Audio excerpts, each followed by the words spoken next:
Chapter 4, The Spectrum of Trauma. She wore gray like rain clouds. Those 6 words, heavy with truth, were what immediately drew me into Cynthia Bond's best-selling novel, Ruby. In writing the harrowing story of a courageous girl born of tragedy, locked in a battle with the horror she endured and the personal demons she faced, Cynthia drew on her years of working with homeless and at-risk youth and on her own experience as a survivor of sexual abuse. After joining me for a book club conversation, Cynthia wrote an essay for O Magazine detailing her mental health struggles. For the longest time, she wrote, she didn't know what was wrong. All she knew was that she viewed the world through a prism of pain. For many years, Cynthia wrote, I rarely slept, kept nightly vigils against my memories. Some mornings it felt like I was weighted to the bed. A deep shame descended. Why couldn't I buck up, get over it? I watched people bounce back from breakups, recover from job loss, foreclosures, and worse. I couldn't fix myself. I began to feel there was something wrong with my character. Cynthia prayed for what she called the ache to go away, and like so many people, women in particular, she learned to endure, soldiering on, wearing a mask of strength. Yet in her darkest moments, she contemplated taking her own life. So, you've said many times that writing saved you. What was happening in your life when you started writing the book that you want to share with us? Well, I was starting to have memories of my own past and my own abuse. I was starting to deal with that.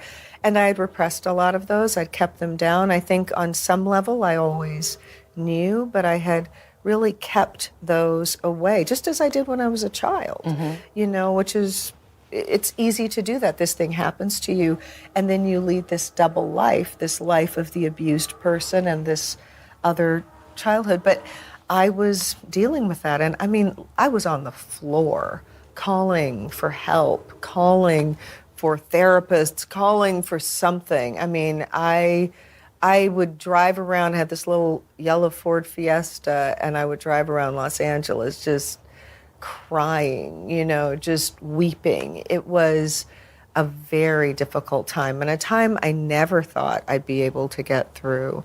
Were you suicidal? I was suicidal. I was hospitalized. I wanted to hurt myself. All because of literally post-trauma, right? Yeah, it was all post-traumatic stress. It was just all that. Eventually, she was diagnosed with depression and PTSD. In the wake of the diagnosis, not everyone in her life was supportive. My voice became suspect. My decisions, my career, my ability to parent were questioned. Some never saw me the same way again, she said. But over time, Cynthia found the support she needed. I learned, she said, that I could have feelings without being disabled by them, that I had done nothing wrong, that I had no reason for shame. What is the message and lesson from your childhood that you want to share that caused you to write this book? What is the message? The lesson is that it is possible to not just survive anything, but it is possible to be a victor. It is possible to be victorious over any obstacle. That's something I know in my marrow. I know in my bones. That no matter what has happened to you. No matter what has happened, that you can survive. That if you are still breathing. Yeah, without a doubt. Without a doubt. Can survive. Yeah. Cynthia's story makes me appreciate once more how daunting it can be to deal with past trauma. Many people, when they begin to think about trauma as it applies to their own life, have trouble recognizing the relationship between their early experiences and adult decision patterns. They rationalize their behavior as, that's just the way it is, or in an effort to move quickly past any discomfort they encounter, they make light of it. They find ways, both healthy and unhealthy, to soothe it or simply bury it. Trauma is difficult to reconcile. In its essence, trauma is the lasting effects of emotional shock. If left unexamined, it can have long-term physical, emotional, and social consequences. I've spent my adult life listening to and absorbing stories of those consequences, the havoc wreaked by unresolved trauma. For me, there are actually two lenses through which to view what happened to you. There is the science-based explanation of the effect early trauma has on the brain, and then there are the myriad daily actions each of us take throughout our lives that are the result of and that reflect back on such trauma. These are the actions that, on the surface, look like poor decisions, bad habits, self-sabotage, self-destruction, the actions that cause other people to judge us. This is why I believe so strongly in the what happened to you approach. It avoids the judgment of what's wrong with you. Addiction of any kind, anxiety, depression, rage, difficulty holding a job, or a cycle of unhealthy relationships. What I know for sure is that all pain is the same.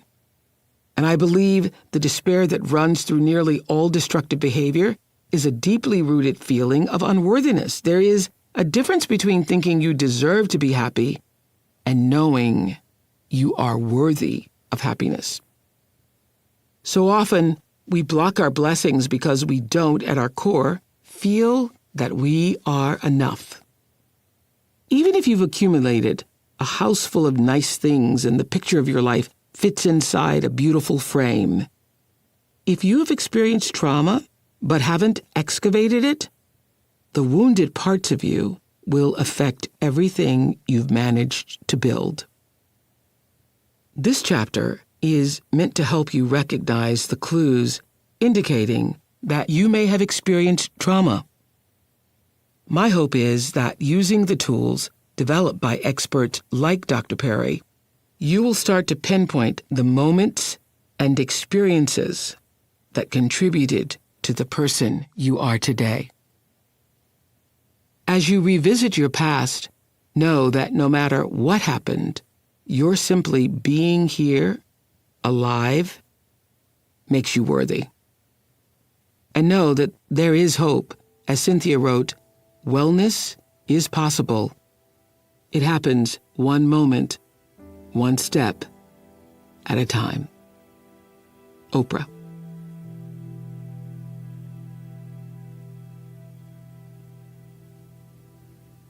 You and I have been talking about trauma for over 30 years. At one point, you told me that nearly 40% of children under the age of 18 have suffered some sort of trauma. That is a staggering number. It is. And unfortunately, it turns out I was wrong.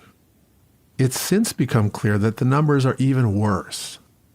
A recent study by the National Survey of Children's Health found that almost 50% of the children in the United States have had at least one significant traumatic experience. Even more recently, a study from 2019 by the U.S. Centers for Disease Control and Prevention, the CDC, found that 60% of American adults report having had at least one adverse childhood experience, or ACE. And almost a quarter reported 3 or more ACEs. These numbers are even more sobering when you consider that the CDC researchers believe them to be an underestimate. Let's break down what you mean when you use the word trauma. Even though it's a word we hear a lot, many people still don't have a clear understanding of its true definition. Is an adverse childhood experience the same as trauma?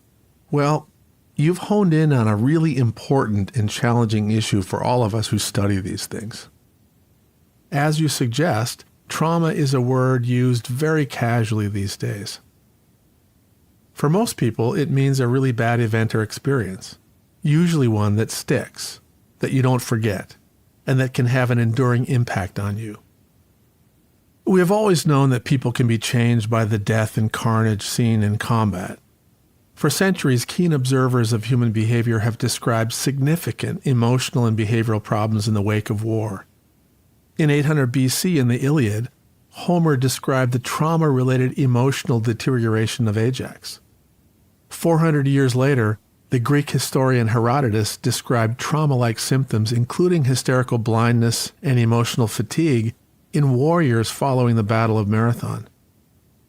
Trauma-related mental health effects were known as the irritable heart after the American Civil War and shell shock following combat in World War I. Our literature and films are full of trauma stories. Almost all of the superhero origin stories involve traumatic loss, for example. I'm sure Cynthia Bond's novel Ruby isn't the only Oprah's Book Club selection with trauma as a core narrative element. In fact, I'd bet that 80% of the selections do. East of Eden, for example, is a masterclass on transgenerational trauma. Yet trauma has been hard for the academic world to define and therefore understand in its full scope. Part of the challenge is that bad event is subjective. Let's take an example. Consider, say, a fire at an elementary school. A veteran firefighter can walk right up to the flames and put them out, business as usual. In contrast, a first grader witnessing his classroom burst into flames will experience minutes of intense fear, confusion, and helplessness. This illustrates one of the key issues in understanding a potentially traumatic event. How does the individual experience the event? What is going on inside the person? Is the stress response activated in extreme or prolonged ways? In other words, because the internal experience of a given event varies from person to person, so does the long-term impact. Exactly. Any long-term effects are related to several factors, including the nature of your stress response. For example, arousal versus dissociation versus a combination of the two, as well as the intensity and pattern of that response. Imagine that while the first grader reacted to the fire in his classroom with terror, a fifth grader in a different part of the building didn't feel as threatened. To him, the fire was almost exciting. Because he was further from the direct threat, he felt safe the entire time. So we have three people in the same event, each experiencing it differently. And because each experienced it differently, each had a different stress response.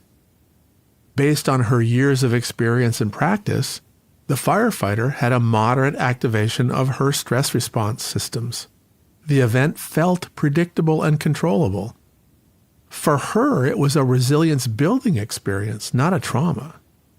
For the fifth grader, there was a temporary activation of his stress response. In a week or so, the acute effects of this activation are gone. He's back to his baseline. In balance, not traumatized.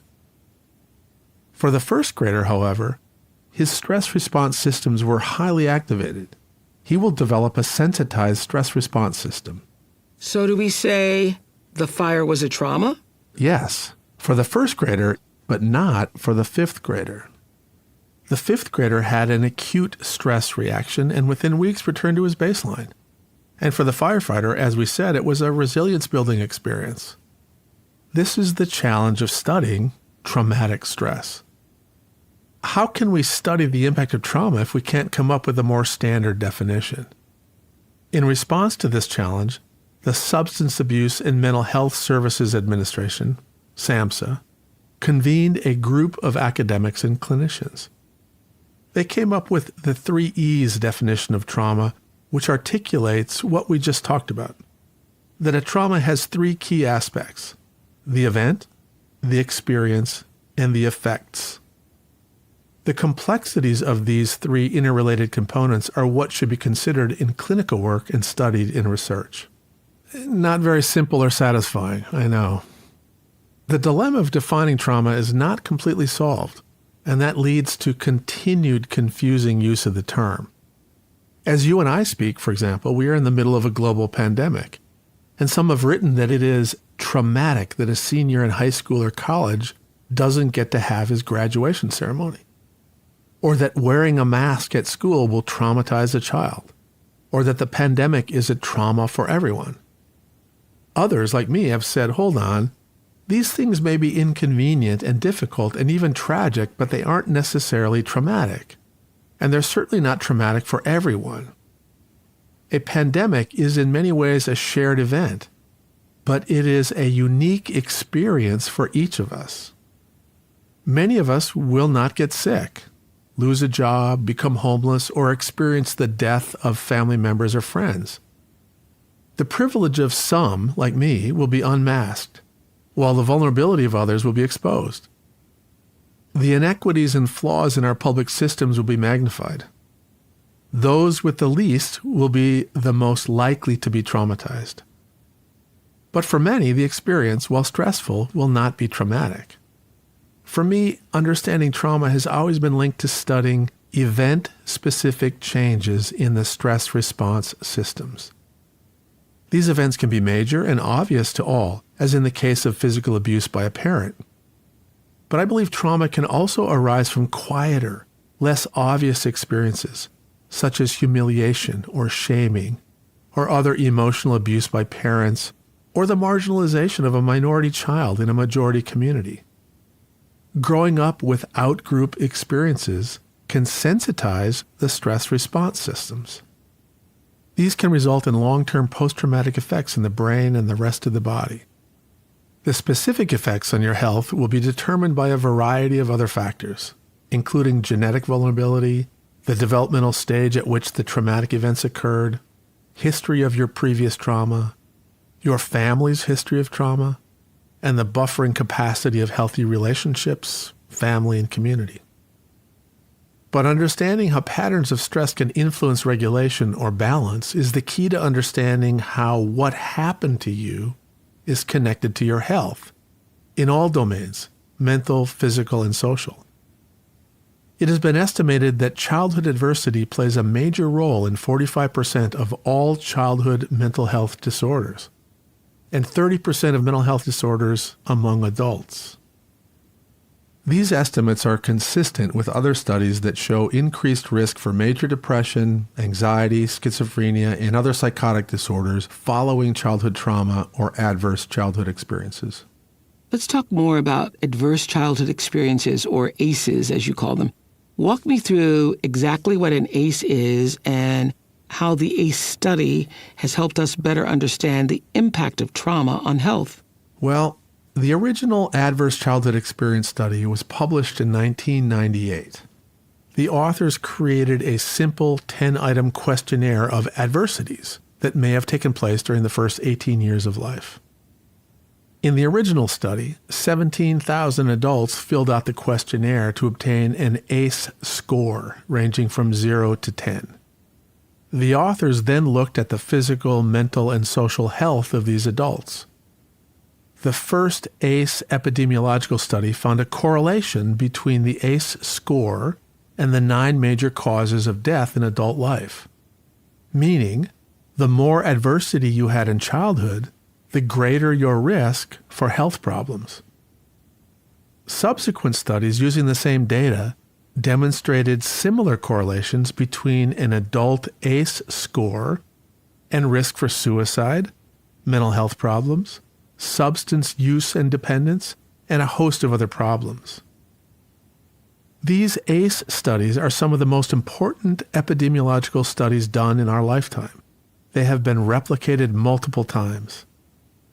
Initially, the study was all but ignored by the medical community and general public. In the last 10 years, though, it has become well known. However, it has been widely misunderstood. In what ways?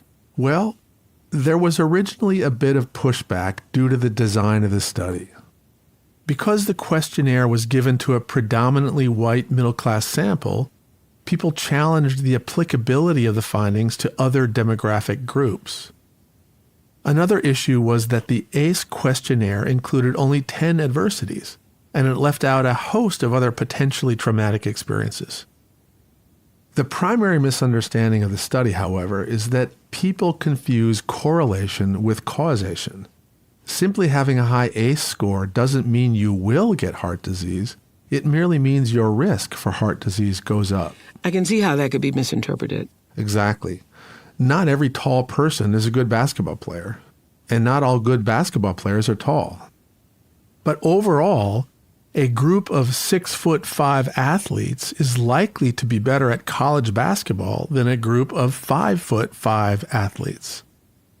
In the same way, having an ACE score of 5 merely means you will likely struggle more than someone with an ACE score of 1. Let's keep thinking this through. If you go to a college campus and find all the 6'5" students, only a few of them will be on the varsity basketball team. Many of them will be uncoordinated and non-athletic. It's the same with the ACE score. Many people with ACE scores of 5 are healthy, productive, positive, and don't struggle. But some people with an ACE score of 1 will have major problems. Again, the ACE studies are tremendously important, but the ACE score doesn't have much real predictive power on an individual basis or as a clinical tool. It's only a very superficial glance at what happened to you, not the deep and prolonged exploration required to truly understand our personal journey. Think about how superficial and bizarre your interviews would be if you merely handed out a form with 10 questions and got a single number from each guest. The ACE score doesn't tell their story. The number can't be their story. What the ACE score does not tell you is the timing, pattern, and intensity of stress and distress, or the presence of buffering or healing factors. It leaves out some of the most important variables involved in predicting health and risk. Let me give you 2 examples from our work. Over the years, we have collected developmental data from over 70,000 individual cases in 25 countries. This includes young children, youth, and adults. We've taken detailed histories of trauma and adversity, as well as histories of relational health, essentially connectedness, the nature, quality, and quantity of connection to family, community, and culture. Our major finding is that your history of relational health, your connectedness to family, community, and culture, is more predictive of your mental health than your history of adversity. Figure 8 in the PDF explains this research. This is similar to the findings of other researchers looking at the power of positive relationships on health. Connectedness has the power to counterbalance adversity. Our second major finding is that the timing of adversity makes a huge difference in determining overall risk. Put simply, if you experience trauma at age 2, it will have more impact on your health than the same trauma taking place at age 17. Unfortunately, the ACE survey does not help you make that distinction. It asks only whether any of those 10 adversities were present during the first 18 years of your life. When we look a little deeper at the timing of developmental risk, a powerful observation emerges. The basic finding is that the experiences of the first 2 months of life have a disproportionately important impact on your long-term health and development. This has to do with the remarkably rapid growth of the brain early in life and the organization of those all-important core regulatory networks. If, in the first 2 months of life, a child experienced high adversity with minimal relational buffering, but was then put into a healthier environment for the next 12 years, their outcomes were worse than the outcomes of children who had low adversity and healthy relational connection in the first 2 months of life, but then spent the next 12 years with high adversity. Think of that. The child who has only 2 months of really bad experiences does worse than the child with almost 12 years of bad experiences, all because of the timing of the experience. This sounds discouraging, but we believe the poor outcomes are not inevitable. In fact, we believe that this is a perfect example of why we need developmentally informed, trauma-aware systems. Think back to our earlier conversations about how important attentive, responsive caregiving is in providing the organizing experiences for the infant's stress response systems. Remember that if the life experiences of the first 2 months include inconsistent or unpredictable stress, this pattern of activation creates a sensitized stress response. That leads to a cascade of problems, trauma-related problems. And even when these children are no longer in high-risk settings, their problems have to be addressed by caregivers, pediatricians, mental health providers, and educators. But if these people misunderstand what's going on, if these systems focus on what is wrong with you, as unfortunately they typically do, the children won't get better. They will continue to struggle. Their emotional reactivity and behavioral problems will be viewed without a developmental or trauma lens, which could lead to ineffective interventions.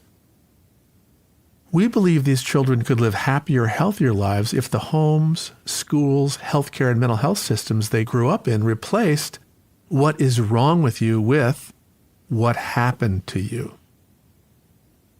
And we recognize the power and potential of very early childhood.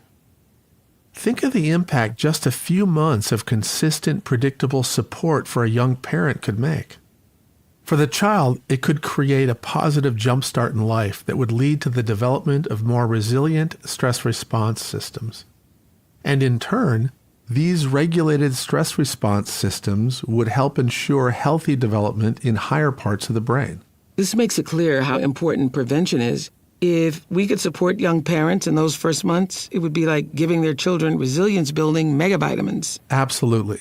And for me, the really fascinating part is the power of brief but positive caregiving interactions.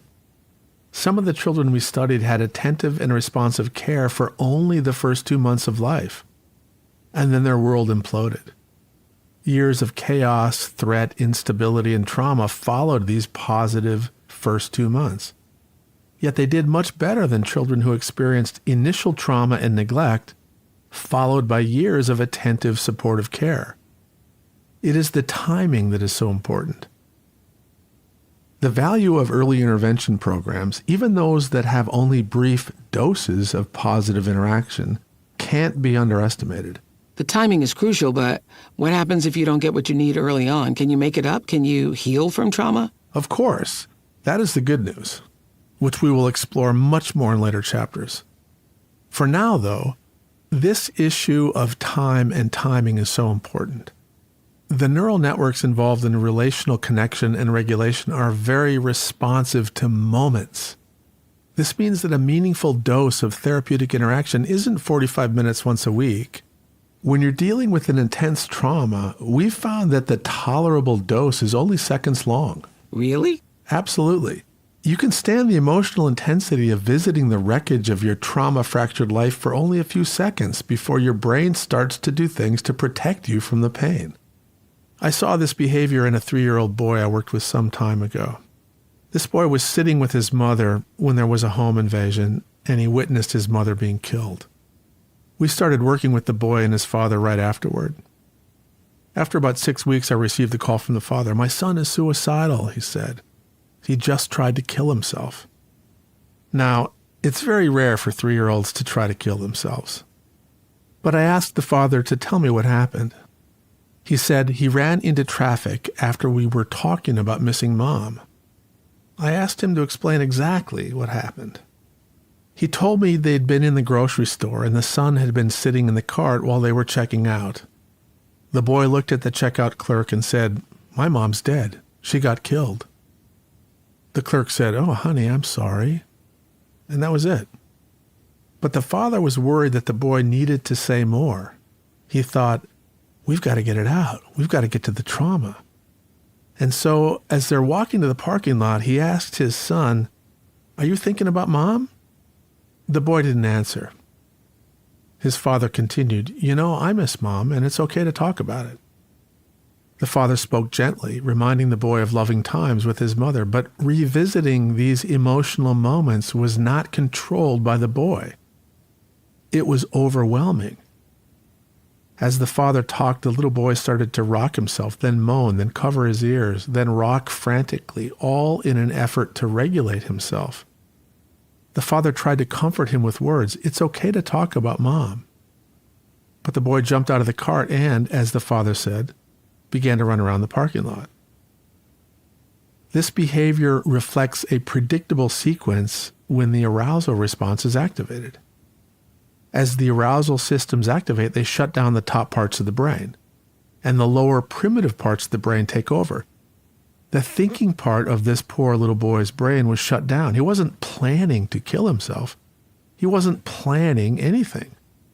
He was simply trying to flee, to get away from the painful images of his mother's murder, which his father was evoking by his probing questioning. The father had good intentions, but it wasn't the right dose for a therapeutic moment. So back to the issue of time. When the little boy looks up at the clerk and sees a woman about the age of his mother with the same hair color, it's an evocative cue. For a moment, he's back to the memory of Mom, the murder. He looks at the clerk, makes one brief comment, 5 seconds tops, and gets reassurance. That was enough. One little fragment in the wreckage, a dose of therapeutic revisiting that he controlled.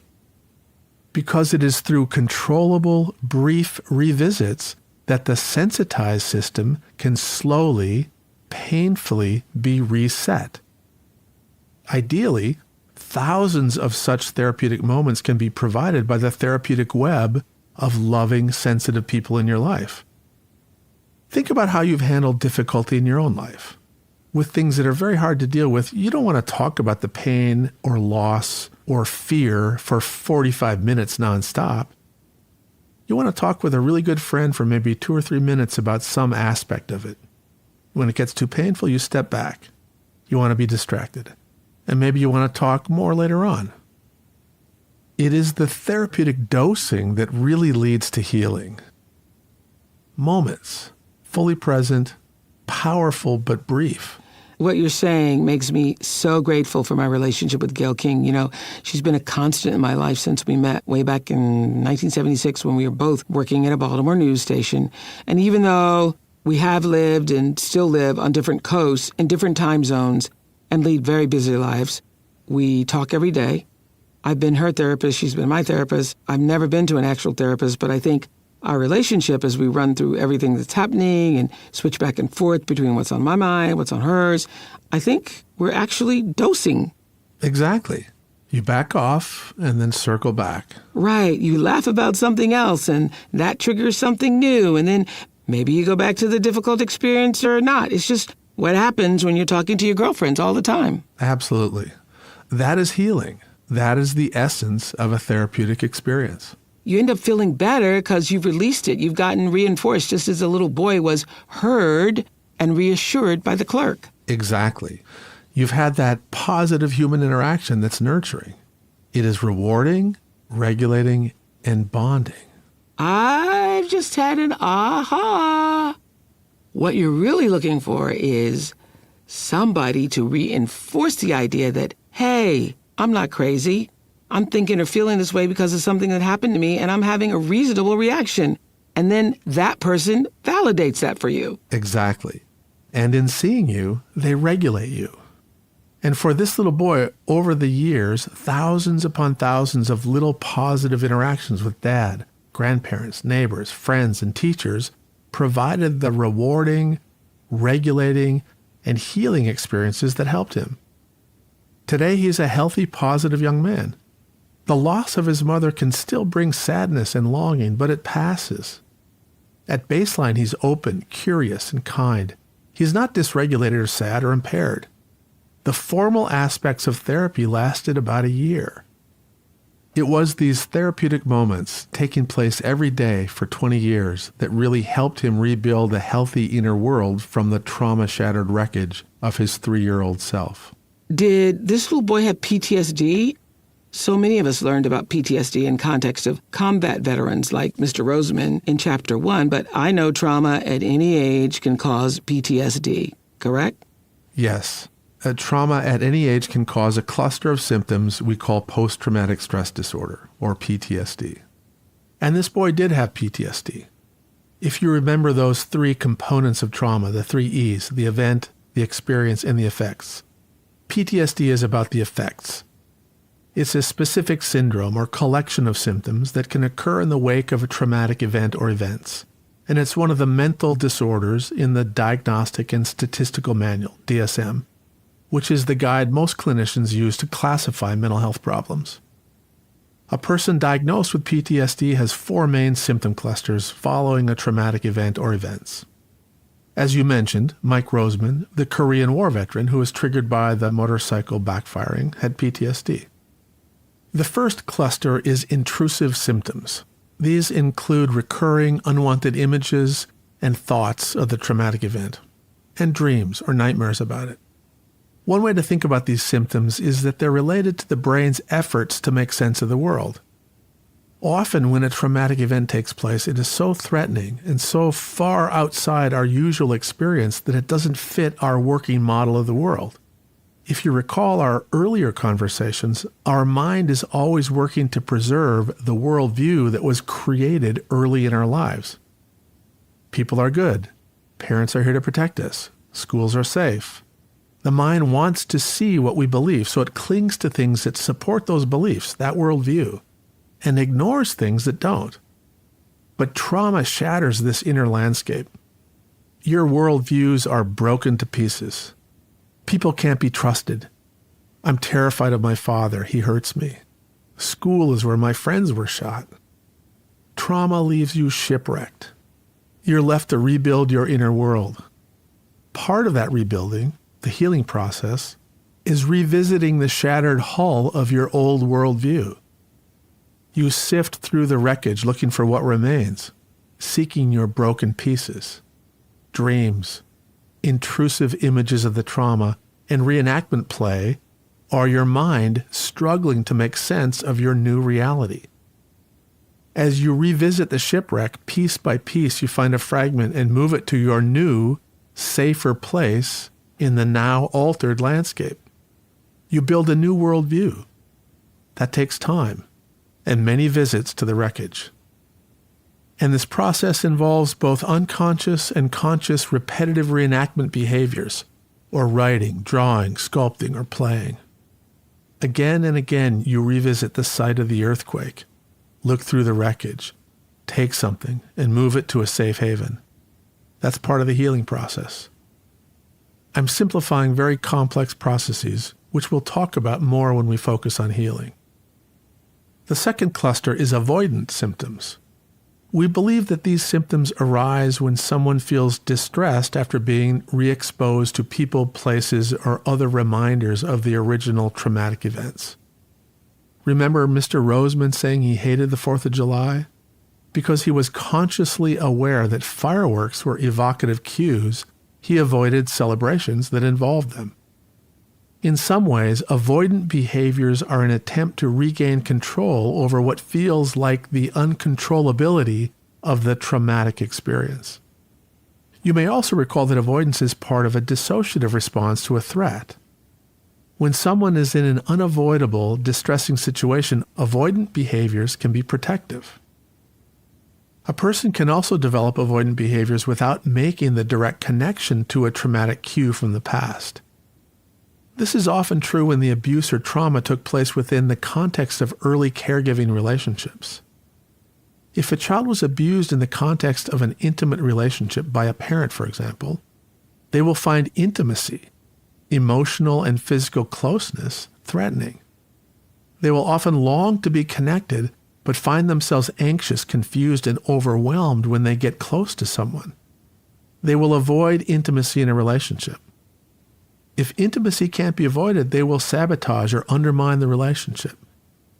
This is one of the most common but least appreciated effects of developmental trauma. So when you have PTSD, you become triggered in the moment because the memory from the trauma is activated, and people's response varies because the PTSD reaction is in direct proportion to how the traumatic event affected you in the first place. Exactly. Remember our earlier discussion of making associations? The traumatic experience creates a set of trauma-related memories. These become connected to the type of stress response that played out in the original traumatic event. You'll recall that Jesse, the boy in the coma, had two very distinct responses to different evocative cues. For Mike Roseman, the evocative cue of the motorcycle backfire activated his arousal response, because the arousal response is what was activated when he was in combat. The sound of gunfire, or a motorcycle backfiring, led to increased heart rate, the instinct to duck and cover, and so forth. But in another patient, a sound of gunfire might elicit an entirely different response. I once had a patient, Bisa, a young refugee woman from Somalia who had lived through brutal tribal warfare. She had watched, helpless, while her younger brother was forced to shoot her parents. Much more trauma followed before she made it to Canada. For Bisa, as it had for Mike Roseman, gunfire became an evocative cue. But whereas it provoked an arousal response in Mike, in Bisa it prompted a dissociative shutdown. Her trauma had comprised moments of inescapable, unbearable pain. Her response was to escape inside herself. Her heart rate decreased. In the extreme, she fainted. Later, when she'd hear a loud, unexpected noise, the association with a gunfire would make her collapse. She'd actually lose consciousness. A colleague of mine, a photojournalist, was present at one of the first refugee camps created to house victims of the Rwandan Civil War. There were people milling around like zombies, expressionless, silent. Just as my colleague was asking why some of them were wearing helmets, gunfire came from the jungle around the camp, and several of the people fainted on the spot. They wore helmets so their heads wouldn't be injured when they fell. So that was from what you describe as an overactive and overly reactive dissociative response, right? Absolutely. Which brings us back to our list of PTSD symptoms. We've discussed the first two symptom clusters, intrusive symptoms and avoidance symptoms, and now we get to the third, changes in mood and thinking. This can include depressive symptoms, sadness, loss of pleasure from anything, a sense of guilt, an over-focus on negative things, and basically a feeling of emotional and physical exhaustion. Finally, the fourth symptom cluster is an alteration in arousal and reactivity. These are symptoms related to the sensitized stress response networks being overactive and overly reactive.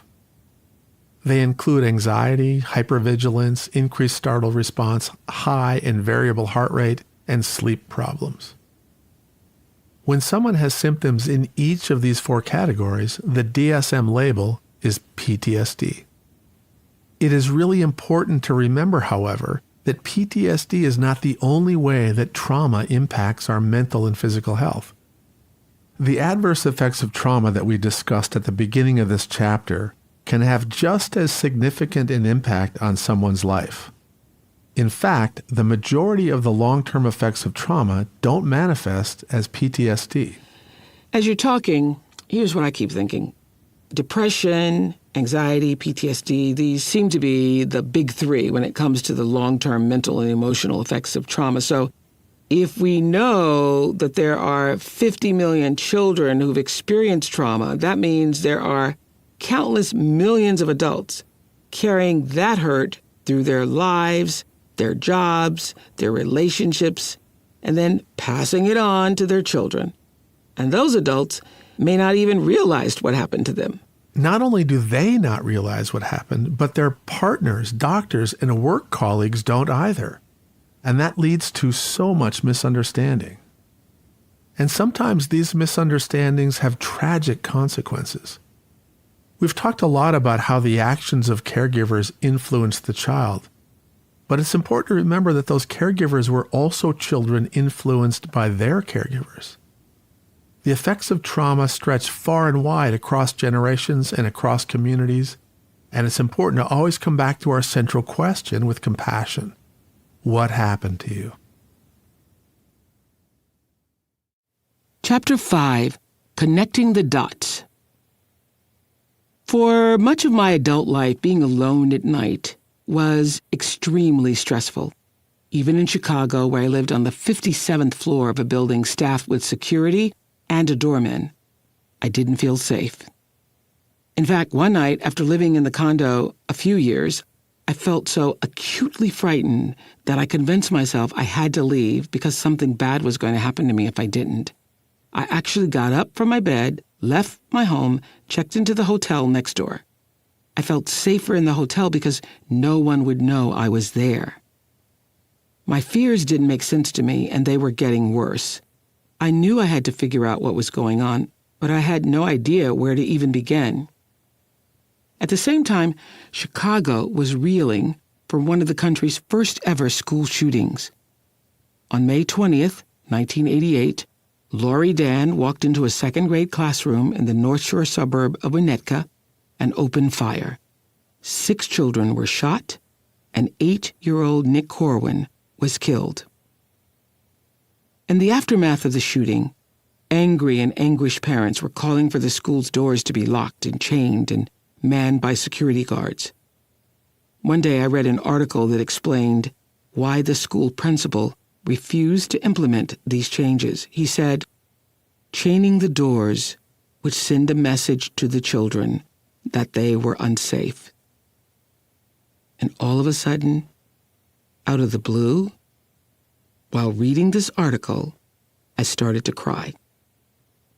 Not just for the children and their families who were picking up the pieces after a tragedy, but because the words of the principal who refused to barricade the children triggered a long-forgotten memory of an event I hadn't thought of in years. Growing up in Mississippi, I always slept with my grandmother. My grandfather, who had dementia, slept in a side room. One night, I was suddenly awakened to see my grandfather standing over the bed. Even before I could fully open my eyes, I could sense my grandmother's fear. I could feel her heightened awareness as she slowly repeated, "Erlis, get back to bed.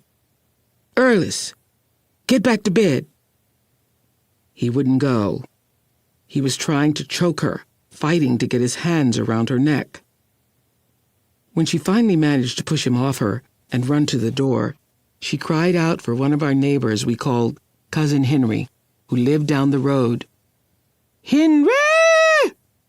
Henry! Henry!" she called. Henry was blind, but without hesitation, he came in the middle of the night to help my grandmother put my grandfather back in his bedroom. My grandmother then wedged a chair under the doorknob of her bedroom door and found some cans to put around the chair. The next morning, she tied those cans together and hung them from the door. And every night, for the rest of my days, living with my grandmother, those cans were on the door, and the chair was up under the knob. I would try to sleep while listening to make sure the cans didn't move. When I read about the principal who would not put chains on the doors, I had a big aha. The cans on my grandmother's door sent the very message the principal was trying to avoid sending to his young students. The chains would perhaps have protected the children, but in the principal's mind, it was more damaging to constantly remind them of a traumatic incident and make them believe they were unsafe. I finally connected the dots as to why I was afraid to be home alone at night. The attack on my grandmother while we were asleep and at our most vulnerable had been traumatizing. Obviously, it left deep emotional scars. Even as an adult, as I tried to sleep, my mind was conditioned to stay in a constant state of arousal, prepared for attack. Making that connection, finally understanding both the cause and effect of my sleep trouble, was a game changer for me. Though I can still feel myself reacting to the deep stress points born in my grandmother's bedroom all those years ago, I now have the tools and understanding to step back, observe what I'm feeling, and choose how to move through the fear. As you consider your individual response patterns, know that by putting a small amount of space between the immediate feeling and your instinctive reaction, you are allowing yourself to stay present and ultimately regain control. Oprah.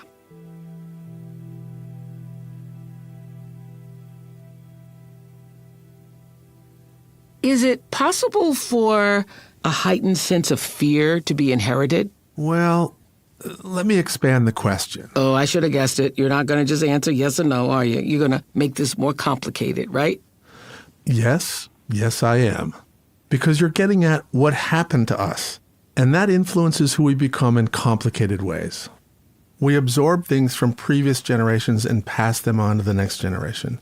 Our genes, family, community, society, and culture are all part of this.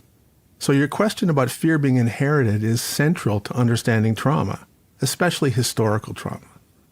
Let's use a fear of dogs as an example here. This fear may be based in personal experience, being bitten by a dog as a child, for example. The child's brain created associations between dogs and threat, similar to what happened to Mr. Roseman from his combat experiences. But we know that some people have an intense fear of dogs despite no real personal history with dogs. Where does that come from? I would suggest that this fear may come from transgenerational transmission. Imagine, for example, growing up in a world where dogs were trained to hunt, track, and attack humans. Slave hounds have been described by Tyler Perry, a leading scholar on colonization and slavery, as, quote, the most effective and terrifying tool for disciplining black bodies and dominating their space, end of quote. Generations later, dogs were used the same way to intimidate and terrorize civil rights marchers in the South, reinforcing a transgenerational fear of dogs for many. If you remember our conversations about emotional contagion, it's not hard to imagine a child feeling fear around a dog when their parent holds their hand harder or hurries to cross the street to avoid someone walking their dog. The fear of the grandparent becomes the fear of the parent, which becomes the fear of the child. Understanding what we inherit and how we inherit is necessary for the insight required to make intentional change. Change at the individual level, such as healing after trauma, and change at the cultural level, such as identifying and changing destructive policies that embed racism, for example. Over the years, I've had conversations with the author and spiritual teacher Iyanla Vanzant about how in so many ways we are a product of our ancestors. Iyanla says every family has patterns and pathologies of thought, belief, and behavior that are passed on from one generation to another in the same way that a physical characteristic is passed on. Let's talk about the generational pathology that most people are not even aware of. You just carry it forward. You do what was done. You do what you saw. You do what you heard. And some of it... Even though you say, I'm not going to do that. That's right. I'm not going to be like my mama. I'm not going to be like my daddy. I'm never going to do that to my kids. Yes, I'm never going to... That's right. You do. You do it. You do it. Because it's in your DNA. That's what you know. That's what you know. And even though we like to celebrate the strengths and successes of those who came before us, Iyanla says many of these conscious and unconscious characteristics are powerful and productive. Others are not. So I'm curious to know what the science says from a biological perspective. Can certain psychological traits, emotional characteristics, and behavior patterns be passed down from one family member to another over long spans of time? Absolutely, generation after generation. And there are multiple pathways we use to pass down these characteristics. Take your question about fear, for example. Strictly speaking, when you ask if we inherit a sense of fear, you're asking if this trait is encoded in our genetics and passed to us from our parents. And the answer to that is a bit fuzzy. But if we ask a slightly different question, is fear transmissible from generation to generation? Can the fearfulness of a parent be transmitted to the child? The answer is an emphatic yes. At our core, as we've said, we are relational beings, social creatures. And because of that, we are neurobiologically tuned in to other people. Part of our brain is continually monitoring others around us. We're trying to understand other people's intentions and feelings. This is part of our making sense of the world. We are sensing and absorbing the emotions of those around us. This is particularly true when it comes to the people we spend most time with and are most dependent upon. Children, especially, are very contagious to the emotions of the people around them. Think of you and your grandmother in the story you just shared. You felt fear. Her fear was passed to you. You caught her fear and carried it into your generation. You are right. I could feel her fear. And she was a strong woman who was in charge of the house. This was an unusual response for her. So I knew that it was a dangerous situation. And I believe it changed me on a cellular level. When I think about the African American community, I see how trauma can trace back for generations all the way back to slavery. Hundreds of years of internalizing the trauma of racism, of segregation, of brutality, of fear, of lynching, and the dismantling of the nuclear family, all of it replicated and repeated over and over at the micro level of the individual and eventually seen and felt at the macro level of society. That's why the Black Lives Matter protests of 2020 were so powerful. The individual at the micro level and society at the macro level had both reached an apex of pain. And I would say that if we better understand how this pain, this trauma, is passed from generation to generation, we have a better chance of intentionally and effectively stopping it. This comes back to transmissibility, emotional contagion. The word transmissible is used to describe the ability of a trait or a skill, belief, and so forth, to be passed on from one person to another. When children raised in a household that speaks only Spanish grow up and speak Spanish, they didn't inherit Spanish. The capacity to make associations between sound and image is primarily genetic, but the specific ways we turn that genetic capacity into a language are not. There are no genes for Chinese or English or Spanish, but language is transmissible. Early in life, the language-related systems in our brain's cortex are so sponge-like that they change when we interact with people in ways that involve speech. By speaking with the baby, we change her brain. This allows her to learn her family's language. This same experience-dependent process applies to many other traits, as well as to values and beliefs. These are not genetically coded. They are learned, absorbed, sometimes modified, and then taught to the next generation by example, intentional instruction, and inertia. There are complex traits, such as altruism, that require genetic superstructure. But how we incorporate that into the complex beliefs and practices of Buddhism or Christianity or Islam is not genetic.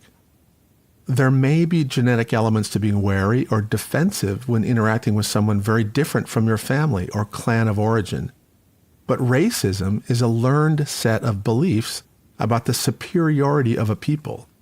And racism in practice is about power, dominance, and oppression. The language we speak, the beliefs we hold, both good and bad, are passed from generation to generation through experience. And so many aspects of the human experience are invented, as opposed to simply springing up from our genes. 10,000 years ago, humankind had the genetic potential to read a book, yet not one single human on the planet could read. The genetic potential to play the piano existed, yet not one person could play. The genetic potential to dunk a basketball, type a sentence, ride a bicycle, all that potential existed, but it all remained unexpressed. Humankind, more than any other species, can take the accumulated, distilled experiences of previous generations and pass these inventions, beliefs, and skills to the next generation. This is sociocultural evolution. We learn from our elders and we invent, and we pass what we've learned and invented to the next generations. And the organ that allows this is the human brain, specifically the cortex. As we've said before, the cortex is the most uniquely human part of our body. And, no surprise, it gives rise to the most uniquely human capabilities: speech, language, abstract thinking, reflecting on the past, planning for the future. Our hopes, dreams, and a major part of our worldview are mediated by our cortex. So if generations of experiences that contribute to our worldview are negative, how do we deal with that? Well, to start, we need to be aware of the ways in which every aspect of our world can influence us in powerful and often unknown ways. Our media, our institutions and systems, our communities, all are infused with some elements of bias. In so many instances, we pass on the language of superiority, dominance, and oppression in quiet and invisible but powerful ways. The cortex, which mediates reading, writing, math, history, as well as our beliefs and values, is incredibly malleable. We all know that if you experience repetitive instruction that involves looking at letters, sounding out words, and listening to others read, you will ultimately build your own neurobiological capacity to read. We learn to read. By stimulating specific neural networks in patterned, repetitive ways, we change the brain. This is an experience-based transmission of a skill from one generation to the next. Teaching a child changes their brain. And with this changed brain, the child can grow up and teach what she has learned to someone in the next generation. There is transgenerational transmission. Something is passed on to the next generation. The same is true of our beliefs, our humane and compassionate beliefs, as well as our hateful, oppressive, dehumanizing beliefs. The very same malleability of the brain, the sponge-like quality that lets infants absorb and learn the language of their parents, also allows children to absorb the beliefs, good and bad, of influential adults. So, understanding the ways we pass things to the next generation is important. If we want to enrich the transmission of humane, compassionate values, beliefs, and practices, and minimize the transmission of hateful, destructive beliefs, we need to be very mindful of what we're exposing our children to. Are they spending time with people who are different from them? Are they seeing diversity celebrated? Or are they being raised to fear and judge anyone who doesn't think or look or speak like they do? Generational transmission of bias can be disrupted. We can stop passing hateful, destructive, and false beliefs to the next generation. But to do so, we must be exceedingly intentional about all of the ways we influence our babies, toddlers, and young children. We have to think about the images they see in the magazines we read, the people we welcome into our homes, the ways we treat others who look different from us. And that is just the very beginning. So many aspects of our world need to shift. But all of these things can influence the transgenerational transmission process. Which brings me to what I've known innately all my life and have come to understand more profoundly over time. Everything matters. Everything that's ever happened to you, ever happened to your mother, ever happened to the mother before her and to the father and so on, everything matters. Absolutely. Your own experiences and the echoes of your ancestors' experiences influence the way you think, feel, and behave. They are major determinants of your health. And being aware of this can help us remember that everything we do right now is going to echo into the future. Our actions matter. We are impacting the next generations. So are we being as mindful as we could? Our actions have a tremendous ripple effect, which makes it all the more critical to our evolution that we understand what happened to us. And this brings us back to your simple question. Is it possible for a heightened sense of fear to be inherited? So let's go back and finish answering that question. One of the most important ways we transmit information to the next generation is through our genes. And some aspects of our stress response systems are heritable. There are genetic mechanisms that play a role in how our core regulatory networks function. Some people appear to have a genetically influenced capacity for hardiness. They can tolerate a wider range of sensory complexity and stressors. It takes more to dysregulate these people. In contrast, other people appear to be born with a sensitive stress response. They are more easily overwhelmed by minor shifts in sensory complexity. Sometimes these people have what's referred to as a difficult-to-soothe temperament noticeable at birth. In addition to heritable genetics related to stress regulation, there are also heritable epigenetic factors. Epigenetics is another one of those widely used and poorly understood terms in our field. So let me give you a very brief overview. Every cell in your body has the same genes, but not every cell has the same genes turned on. This is because some genes are specific for bone, some for blood, some for neurons, and so forth. During development, the genes involved in, say, muscle cell machinery are turned on in muscle cells, while the genes for blood, bone, and brain are turned off. As cells become specialized, many of their genes are shut off. However, in some situations, for instance, starvation, the body sends chemical messages to the genes that have been turned off, telling them to turn back on. Hey, we normally don't need you, but since we're starving, we have to use sugar and fats more efficiently, so we're turning you on to do that work. These are called epigenetic changes, epi meaning above in Greek, because the actual genes are not changing. But cellular mechanisms above the gene can turn key genes on and turn others off.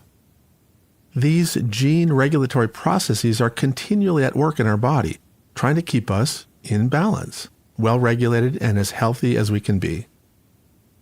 Now, as we've talked about, different patterns of stress can lead to either sensitization or resilience. In both cases, epigenetic changes are involved in altering the sensitivity of the core regulatory networks. This is another example of the remarkable flexibility of the body to make changes to keep you in balance. In some cases, these epigenetic changes will be stored in the egg or sperm and passed to the next generation.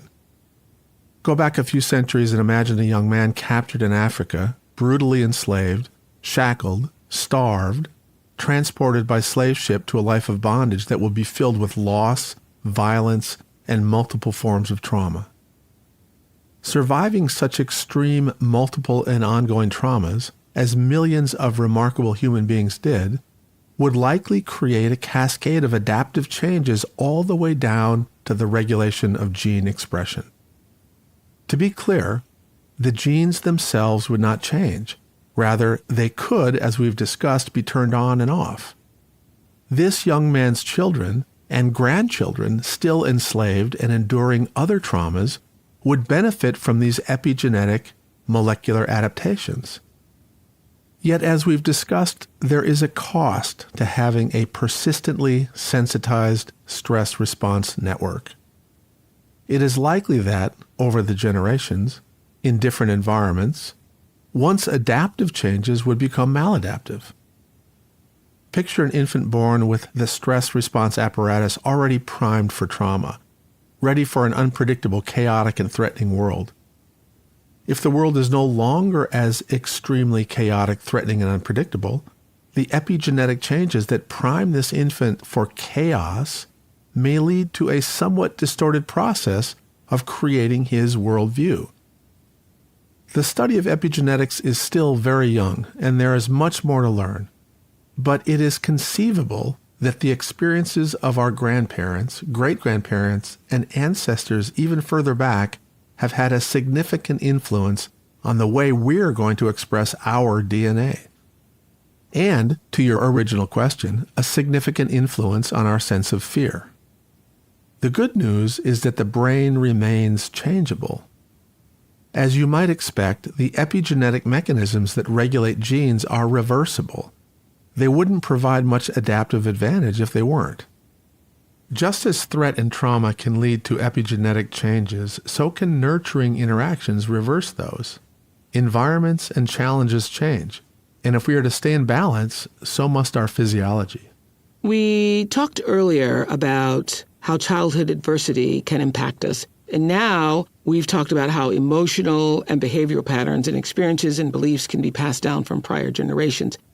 It clarifies for me on such a deeper level that understanding what happened to someone as opposed to what's wrong with them should be our priority. Yet so many people haven't had the opportunity to explore what happened to them or to understand that what happened is still part of them and that these experiences are not their fault. So as we're learning how to connect our history to our current emotional and physical health, what are some potential problem areas to keep in mind? Well, one of the most important areas is the way we connect with others.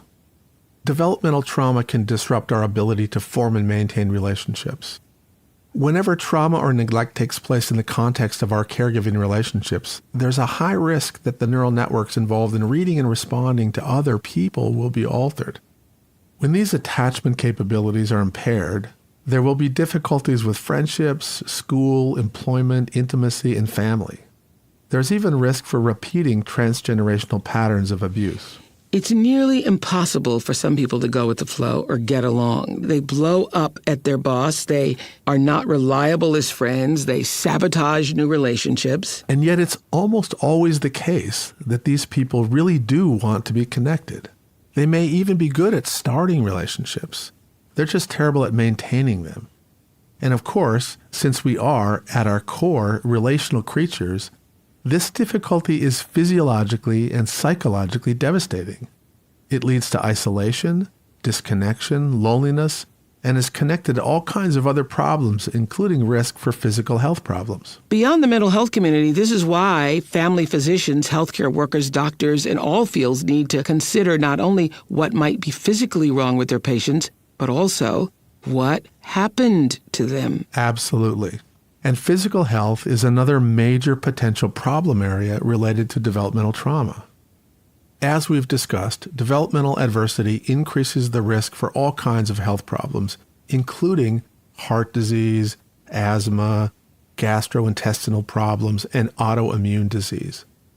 Understanding the correlations can change how we diagnose and treat these physical problems. Diabetes is a great example.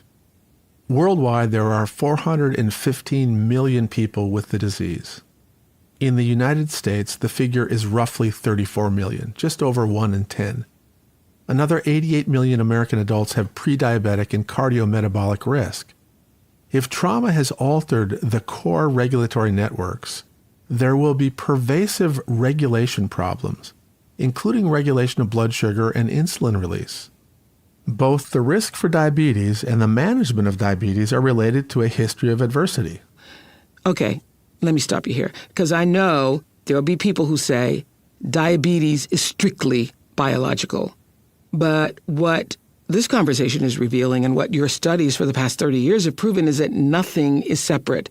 Physical well-being and your emotional health are deeply connected. Absolutely. I know that most people, including many doctors, make a biological versus psychological distinction when they think about health. And it is very common, for instance, for the medical community to dismiss trauma-related physical symptoms such as headaches or abdominal pain that often afflict people with a sensitized dissociative response. Here's an example from materials on abdominal pain distributed in 2020 by an academic medical center. This is an institution that's teaching new doctors every day, and it's part of what they're still teaching. Quote, "The vast majority of children and adolescents with recurring abdominal pain have functional abdominal pain or non-organic pain, which means the pain is not caused by physical abnormalities." End of quote. The suggestion, of course, is that the pain is psychosomatic or all in your head. This is dismissive. And indeed, many trauma-related health problems are dismissed, missed, and misunderstood. But once you understand more about neuroscience and how our senses and brain translate experience into biological activity, the artificial distinctions disappear. If you understand the neurobiology of trauma, you know that a physical abnormality is causing the abdominal pain seen with sensitized dissociation. You begin to see that a person's worldview can change their immune system, and that a positive conversation with a friend can influence how a patient's heart or lungs function that day. The interconnectedness becomes clear. As you said, Oprah, everything matters. Most important, you come to understand that belonging is biology, and disconnection destroys our health. Trauma is disconnecting, and that impacts every system in our body. Let me give you an example. I was asked to do a consultation for Tyra, a hospitalized 16-year-old girl with diabetes. She had type 1 insulin-dependent diabetes mellitus, sometimes called juvenile diabetes. To be clear, this form of diabetes involves both a genetic component and some exacerbating early life experiences, for instance, infection or an autoimmune reaction. I'm not suggesting that Tyra's diabetes was caused by trauma. It was diagnosed when she was much younger, and prior to her hospitalization, she'd been in good control. She knew how to test her own blood sugar and give herself insulin shots. Tyra was admitted to the hospital in a diabetic coma. Her blood sugar had risen so high she was unconscious. Her medical team addressed the crisis and she stabilized. The next few days in the hospital were spent trying to figure out the correct insulin dose, but the medical team couldn't get it right. A dose that seemed to work in the morning turned out to be either too high, making Tyra's blood sugar crash, or too low, keeping her blood sugar dangerously high. The team began to think Tyra was intentionally manipulating her insulin or secretly eating sweets. They couldn't understand the wild swings in her blood sugar in the face of what they felt were appropriate doses of insulin. Because they suspected self-destructive behavior, they asked for a psychiatric consultation. I met Tyra in her hospital room. She was positive, pleasant, cooperative, and puzzled by the medical team's inability to figure out her insulin. She had been managing her dosing well for years. About 10 minutes into our conversation, Tyra suddenly stopped talking and visibly tensed. I thought I'd done something to upset her. Then I realized she was looking out the window in the direction of a siren from an ambulance coming to the hospital's emergency room. Now, if you work in a hospital setting, you hear sirens all the time and you tune them out. I hadn't even noticed it. But Tyra had. "May I take your heart rate?" I asked. The question broke her stare. "Sure." I approached, took her wrist into my hands, and took her pulse. 128 beats per minute, very high for a young adult at rest. "I can't help but notice that the sirens seem to be upsetting to you." "Oh, I guess. Makes me wonder who might be hurt." "Do you know anyone who ended up in an ambulance? Besides you, of course?" The question returned her to a semi-frozen stare. I let the seconds tick by. Eventually, she blinked and started to quietly speak. "About 2 weeks ago, I was with some of my friends, just hanging out in the park. We were sitting on a picnic table. We weren't doing anything." She stopped. "You don't have to talk about it." "No, it's okay." I wasn't so sure, but I let her continue. "I didn't even really hear any gunshots. Keisha says she did. I was sitting right next to Nina, and all of a sudden she looked right at me. Her eyes got big like this." Tyra opened her eyes wide to show me. She looked all surprised, made a little squeak sound, and fell over. There was blood all over her back. I could see Tyra revisiting the moment. Her fear and confusion were obvious. As the siren outside the hospital faded to nothing, she started talking again. There were sirens and police. Took forever for the ambulance to come. They took her away. It was in the middle of the day. We were just sitting there. I took her wrist again. Her heart rate was 160 beats per minute. She was breathing rapidly, clearly in a state of fear. "Do your doctors know this happened?" "I don't think so. Why would they?" "Yeah, I guess you're right. I wouldn't expect them to ask about those things." "So Tyra, let me tell you what I think is going on with your insulin." I drew the upside-down triangle and talked about the stress response, how the body prepares to flee or fight when we feel fear. Tyra knew a lot about how insulin helps take sugar from the blood into cells of the body. But she wasn't as aware of how adrenaline, released during distress and threat, actually mobilizes stored sugar reserves to assist in fight or flight behaviors. Adrenaline increases the sugar in your blood. Her stress response, overactivated by the recent trauma, increased her adrenaline, hence much more sugar in her blood. The dose of insulin that had worked in the past was no longer adequate. Furthermore, when she was exposed to any evocative cue, such as the sirens, her sensitized system had an overreaction, releasing very high levels of adrenaline and, in turn, leading to a huge release of sugar. And so there she was, spending her days in a room where the episodic sounds of sirens caused episodic blood sugar spikes. She wasn't manipulating the insulin or sneaking food. Simply asking what happened to her changed the dynamic regulation of her blood sugar. We moved Tyra to the other side of the hospital, where she wouldn't hear sirens at all hours of the day, and started therapy to help her heal. Within a few days, a stable insulin regimen was established, and she went home. Her doctors couldn't explain what was happening biologically, so they assumed she was to blame. They hadn't considered that some trauma might be influencing her biology. They hadn't even thought to ask. 20 years ago, trauma was never really considered a factor in a person's health. Honestly, it was rarely considered a factor in someone's mental health. To this day, the role that trauma and developmental adversity play in mental and physical health remains underappreciated. Children and adults with developmental trauma frequently experience chronic abdominal pain, headaches, chest pain, fainting, and seizure-like episodes, all very common symptoms related to a sensitized stress response. Most doctors, if they come up short with typical medical findings, will label these symptoms functional or psychological. This kind of dismissive attitude only adds salt to the wounds. Over the years, your work has really been trying to address this. One of the terms I hear you use when you teach about the brain and trauma is sequential. We've touched on this before, but can you explain again what that means and why it's important in appreciating what happened to us? Of course. First, anything sequential happens in a sequence, a set of steps, first A, then B, then C.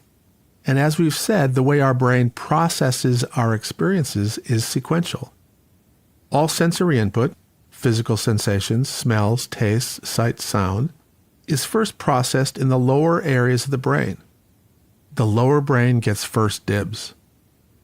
This means that before any new experience has a chance to be considered by the higher thinking part of the brain, the lower brain has already interpreted and responded to it.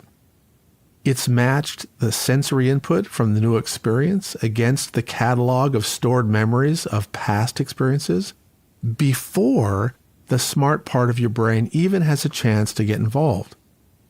But as we saw with Mike Roseman, the lower part of the brain can't tell time. So sometimes its interpretation of incoming input is inaccurate. If any of the input is a match to a stored memory from past experience, the lower brain reacts as though the past experience is the one happening now. That's a problem when the past experience was a trauma. Mike's brain matched the sound of a motorcycle backfire to the terror of war. Tyra's brain matched the sound of sirens to the horror of her friend's death. For you, Oprah, being alone at night triggered the sensory memory of that night so many years ago with your grandfather's attack. So the brain interprets two experiences similarly, even though they may have happened decades apart. You might see them as separate events, but your brain categorizes them as the same. You describe this as a sort of miscommunication within the brain. Exactly. And understanding that our brain processes every experience sequentially also helps explain miscommunication between brains. In other words, between people.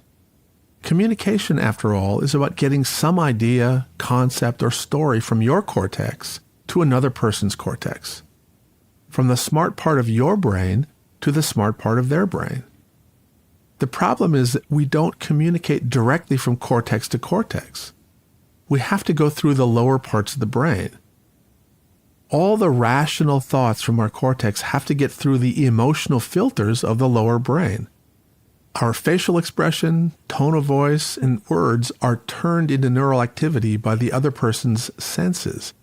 And then the sequential process of matching, interpreting, and passing up to their cortex takes place. Along the way, there are many opportunities for the meaning of any communication to be distilled, distorted, magnified, minimized, or lost. Let's think about what happens when the stress response is activated. Frustration, anger, and fear can shut down parts of the cortex. When someone is dysregulated, they simply cannot use the smartest part of their brain. Remember our conversations about state-dependent functioning. The further you move along the arousal continuum, the more the lower parts of the brain dominate your functioning.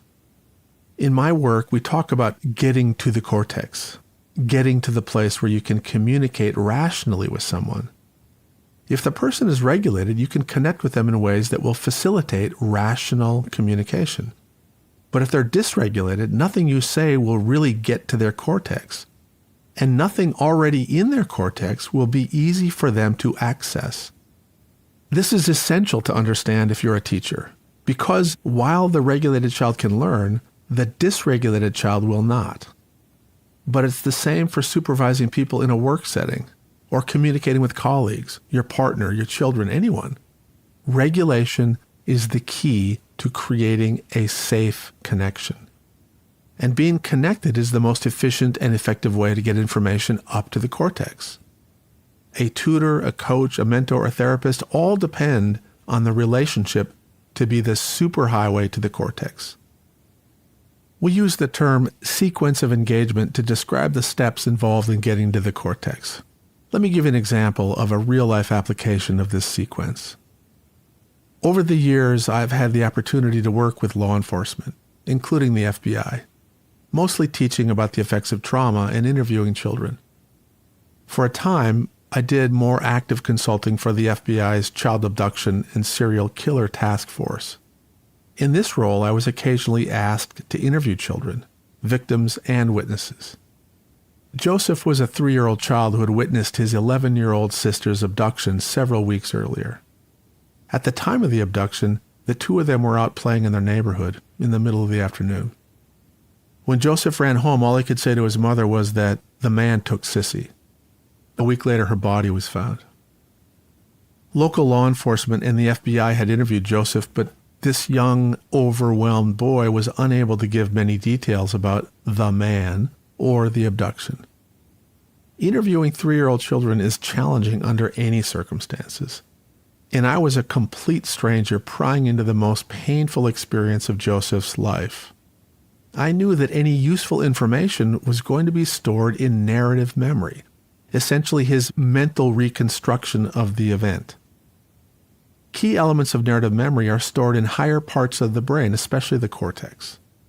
I also knew that fear inhibits many cortical systems, in effect shutting them down.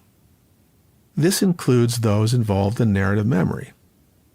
Joseph would never be able to give me any useful information if he didn't feel safe. Aware of the power of social contagion, remember flocking? I reasoned that if Joseph's mother could send signals of acceptance and familiarity when I was around, he would feel safer with me. This is the brain's version of any friend of yours is a friend of mine. Another thing that contributes to feeling safe with another person is a history of positive experiences with that person. The more positive time you spend with someone, the more your brain categorizes that person as safe and familiar. This is why in therapy, it often takes 10 to 20 sessions before the client feels safe enough to share some of their most emotionally difficult experiences. With a dose of 50 minutes once a week, the traditional therapeutic process would take 10 weeks for Joseph to feel safe with me. That wasn't practical for this kind of interview. So how to become quickly safe and familiar to Joseph? How to make the networks in his brain categorize me as safe? As we discussed with the little boy who'd witnessed his mother's death in a home invasion, a meaningful dose, or period of activation for neural networks is only seconds long. So rather than having 10 50-minute therapy sessions to allow Joseph to make a set of memories about me, I would have 10 or 12 5-minute interactions. Engage, connect, clarify, disengage. 5 minutes. Engage, connect, play, disengage. 5 minutes. Go in and out of his visual field, his space, keeping in mind all the factors that can impact anyone's feelings of safety in any interaction. My brief interactions had to minimize any dysregulating elements and maximize regulating and connecting elements. Part of the problem here was the natural power differential that exists between an adult and a child. In every person-to-person interaction, there are complex calculations going on in each person's brain. Is this person safe? Are they an ally or enemy? Will they hurt me or help me? What are they planning to do? What are they trying to do? What do they want? This relational calculus helps define where we are in a power differential. We are equal. I don't feel threatened. I am dominant. I am safe.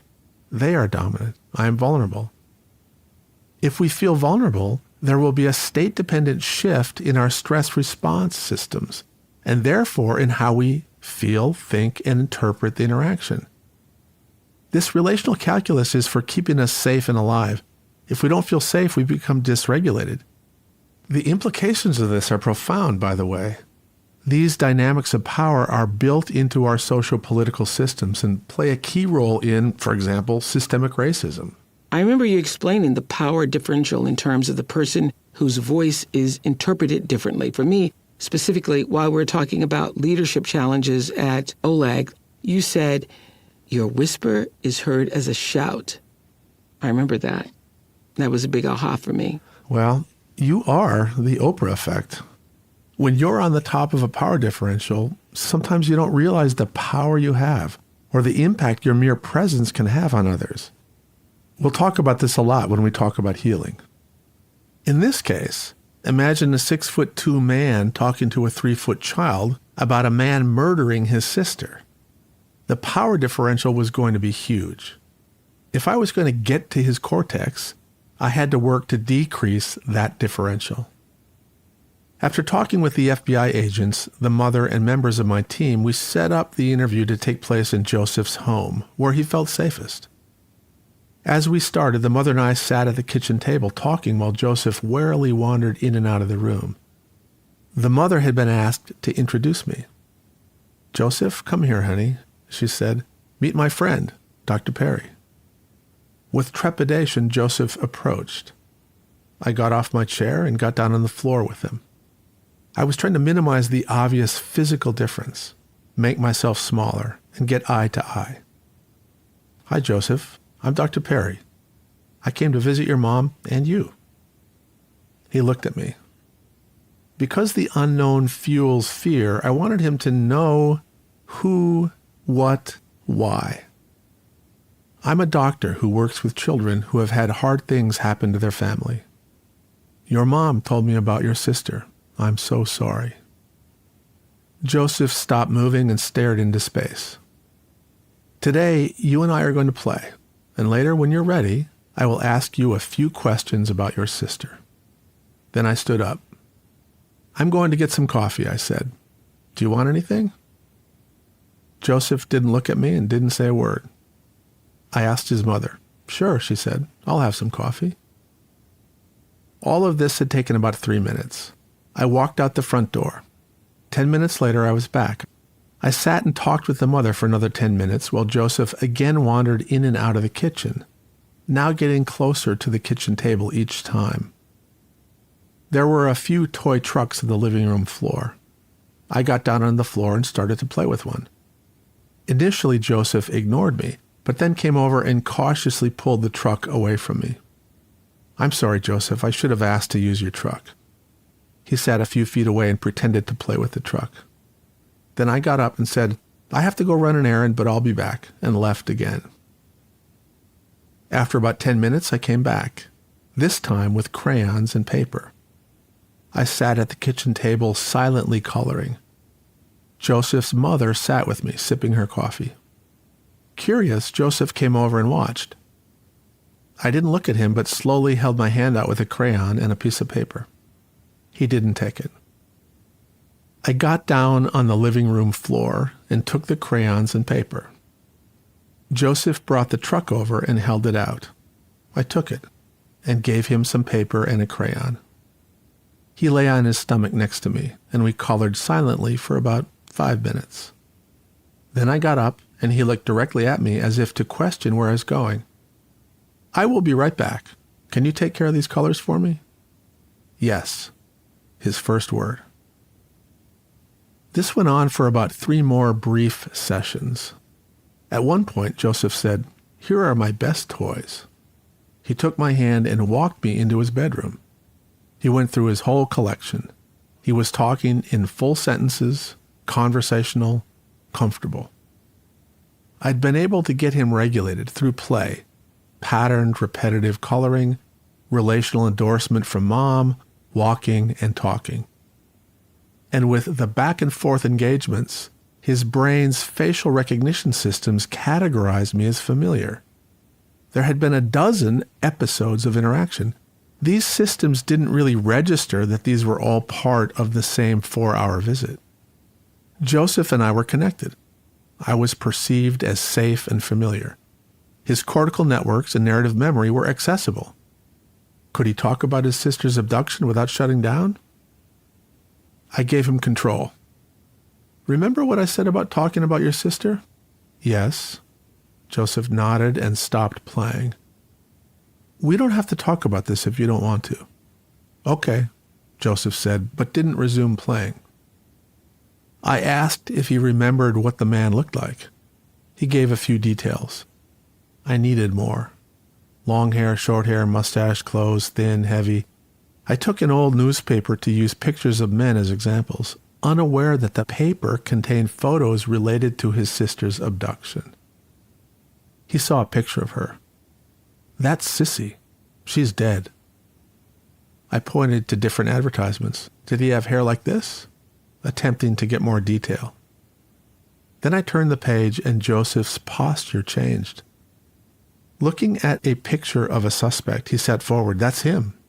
That's the bad guy. He has glasses." When shown multiple photos of other men with similar features, Joseph all but ignored them. Later, he immediately identified the suspect from a virtual lineup of men all having similar features. At the end of the interview, I said, "Joseph, do you remember where the man took your sister?" "Yes." "Can you take me there?" As we walked through his neighborhood, Joseph narrated what had happened. His sister had been bouncing his ball. It had fallen into a deep ditch on the side of the road. As he went to get it, a red truck drove up. A man got out, took his sister into the cab. The man never saw Joseph. As he relived the experience, Joseph became visibly upset. He'd had enough. We stopped, but his identification and description of the abduction led directly to evidence instrumental in the conviction of his sister's murderer. You got to his cortex. Yes. Joseph's story is a good example of the sequence of engagement. In order to communicate rationally and successfully with anyone, you have to make sure they're regulated. Make sure they feel a relationship with you, and only then try to reason with them. 20 years ago, I knew enough about this and about the impact of stress and trauma on the brain in general to be able to communicate with Joseph without causing his cortex to shut down. But when I walked out of his house, I left a broken family. The pain of the traumatic loss of a daughter remained for the mother. For Joseph, a big sister would always be gone. Every year, there is a hollow birthday for Sissy. Empty places at the family table every holiday. Mother's Day is painful and bittersweet. We didn't yet know enough about healing. Though we worked with hundreds of families, and though I could have given a pretty good explanation of what I thought was causing their pain, exhaustion, depression, anxiety, intrusive images, even their dysregulated health, I just didn't really know how to make any of it much better. But we kept listening and learning.